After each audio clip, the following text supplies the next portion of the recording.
as soon as like there was serious conversations, when they got around that table and started talking about serious conversations, Zack said, Batman. What about Batman? Because in Zack's head, he was all about doing a Dark Knight Returns adaptation because that's his all-time favorite comic book. So naturally, he put that out there, and naturally, of course, the studio went, yeah, because Batman just sells.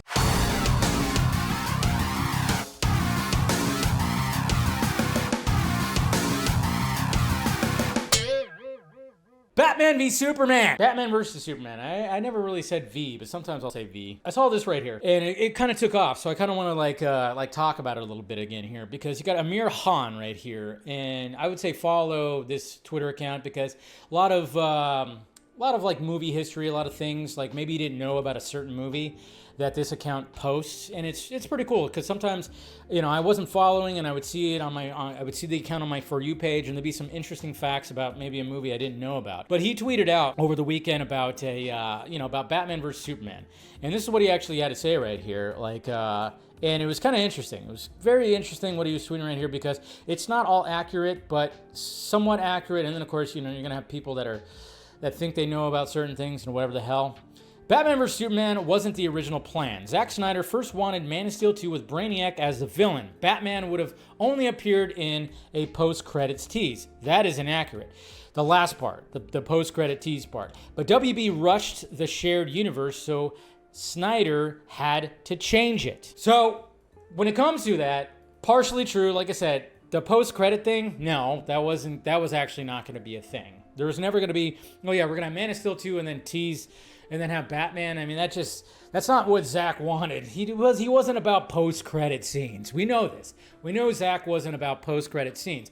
But the initial conversation when it came to Man of Steel was, what is the sequel going to be? And I think there's been a couple of times that in interviews that there was talk about doing a Man of Steel sequel and even calling it Man of Tomorrow, because that is a common name when it comes to Superman.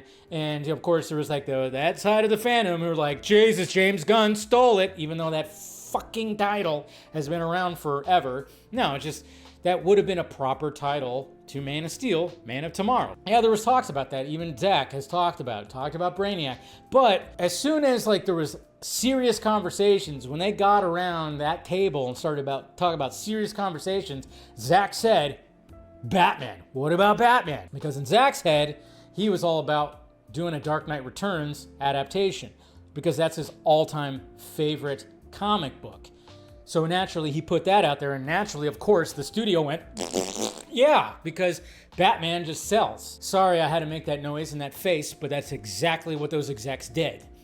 They were creaming in their pants. Even though part of me wishes that they would have had a true Man of Steel sequel right in between that and BVS, sure, that would have been great. But then, of course, if you had Brainiac, that's a pretty big villain. So you probably would have had to incorporate some other players in there. But what I also added too was the fact that initially when it came to BVS, it's like, yeah, that was it. Wonder Woman was always going to be like a part of it. But Warner Brothers also said, hey, Zack, you gotta start establishing Justice League. You gotta start establishing Justice League. So when you have that montage of the Flash and Aquaman and Cyborg, when you have that was something that was at the request of the studio. Initially, BVS wasn't going to full on be setting up Justice League like it was. The studio was like, hey, we got to catch up to Marvel Studios. We got to catch up, so you got to do something. And luckily, Snyder and Terrio did a pretty good job of setting that up.